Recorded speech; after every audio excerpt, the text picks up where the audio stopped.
I want to go back to something Dale said, because this is real serious. And I've told you before, in a political kind of way, abortion's different. It just is. And we're talking a lot about abortion. And I was listening this morning, riding over to work, that the Democrat candidates have said loudly and clearly they'll not have a debate on Fox News.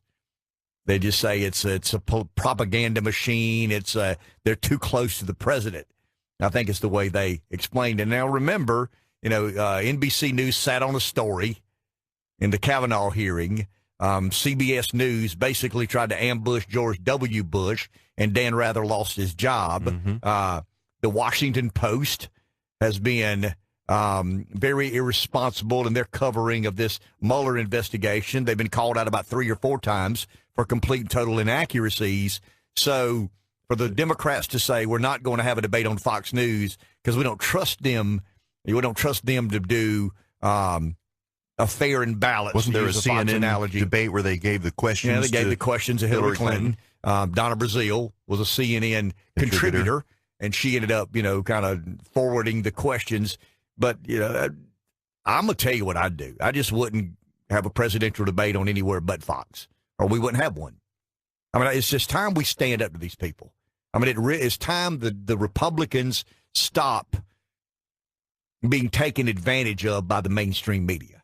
I go back to George Stephanopoulos trying to pin Mitt Romney down. Candy Crawley, remember the big girl when she tried to really get after Romney about that's not what the president said. Mm-hmm. And we keep taking it on the chin. And I'd have no idea why a Republican presidential candidate would ever allow himself or herself to be in a debate moderated by Chuck Todd, George Stephanopoulos, Candy Crawley, Jake Tapper, anybody at CNN, anybody at NBC, anybody at CBS, anybody at ABC. So here's what I'd say if I were Trump. Trump probably do this, because the Democrats refuse to go on Fox News and have a debate because they have more viewers than anybody. I'll never go on CNN in a debate format. I'll never go on CBS. I'll never go on NBC. And we'll go the next presidential cycle, just not have any debates.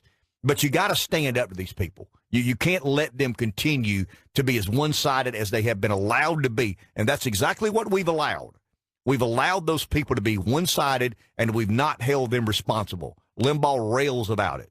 Hannity rails about it. Levin rails about it. Beck rails about it. I rail about it. Other talk show hosts like ours rail about it. But we continue to get snookered and hoodwinked by going to those people believing you're going to get a fair shake. Forget it. You're never going to get a fair shake, so let's tell them to go to hell. You don't do a debate on Fox, we don't do a debate on CNN. And I'm talking about the president's a Republican. He should never allow himself to be involved in a debate that includes anybody from NBC, CBS, ABC, or CNN, period. They're activists. They're propagandists. And it goes back to what I've said about not having to defend your position. The Democrats will have an entire debate season, and nobody will ask them about socialism.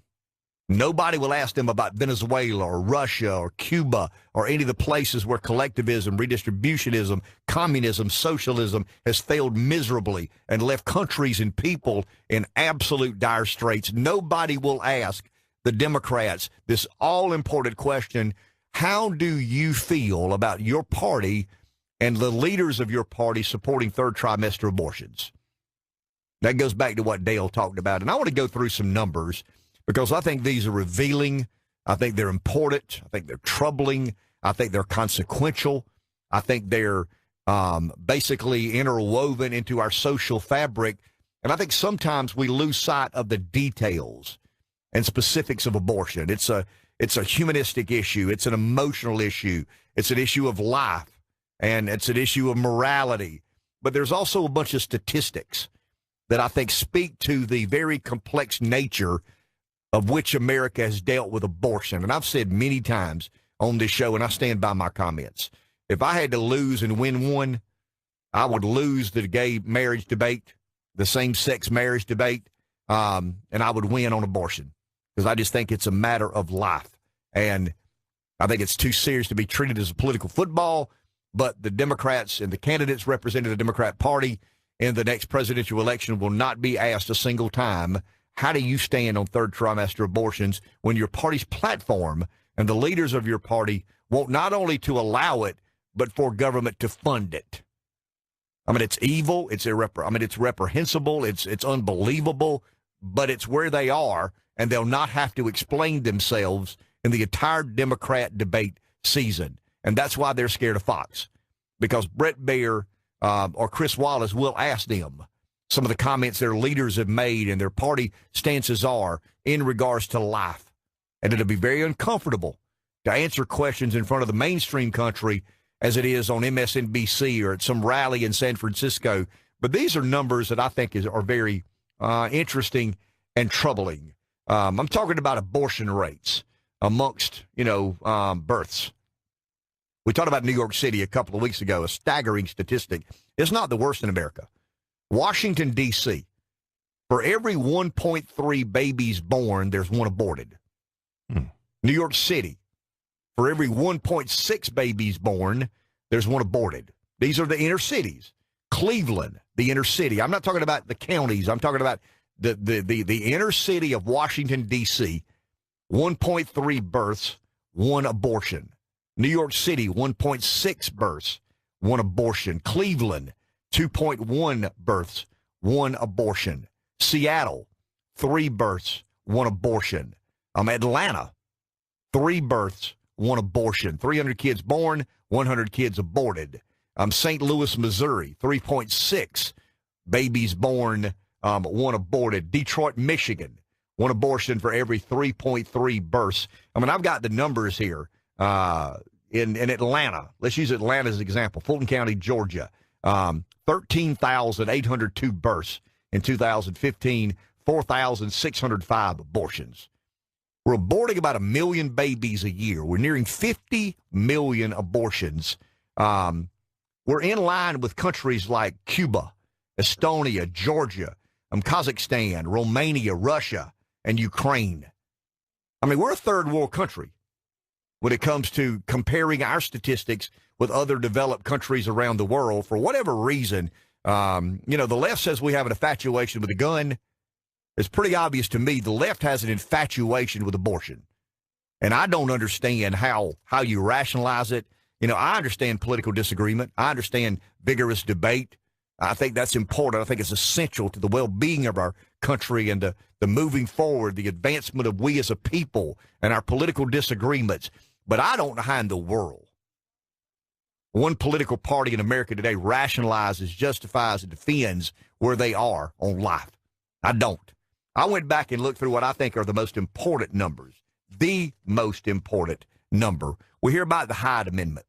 I remember being in Columbia, and there was some state legislators that wanted to adjust, states' rights were a big part of that debate, and they wanted to adjust some of the Hyde Amendment, rape, incest, life of the mother. And that's what the pro-choice crowd will tell us. Really a pro-abortion crowd. They're not pro-choice. They're pro-abortion. And they'll tell you that, you got to preserve the right for a woman to choose. It's a woman's health. It's her safety. It's her well-being. It's, and then you kind of leave there and you go to the well-being of the baby.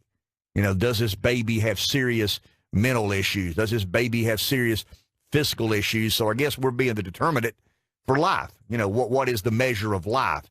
Can I, is this baby going to be pretty enough? Baby going to be tall enough? Is baby going to be good enough in baseball? Where do we go down that slippery slope that makes any sense at all? I'll answer nowhere. And it's unfathomable to me that we're having this debate, not in Ukraine, not in Georgia, not in the Soviet Union, not in China, where the government really stipulates and mandates certain causes and effects to things like this. But this is America, the freest land in the world, and in the freest nation on the planet. In the city of New York, they're having 1.6 births to every one abortion. That's mind-boggling. If there's a God in heaven, and I believe there is, and if that God in heaven has just and sincere judgment, which I believe he does, then we better hold on. Because if we are ever held accountable, and I think one day we will be, to what we've done on the matter of abortion, we're going to all burn in hell.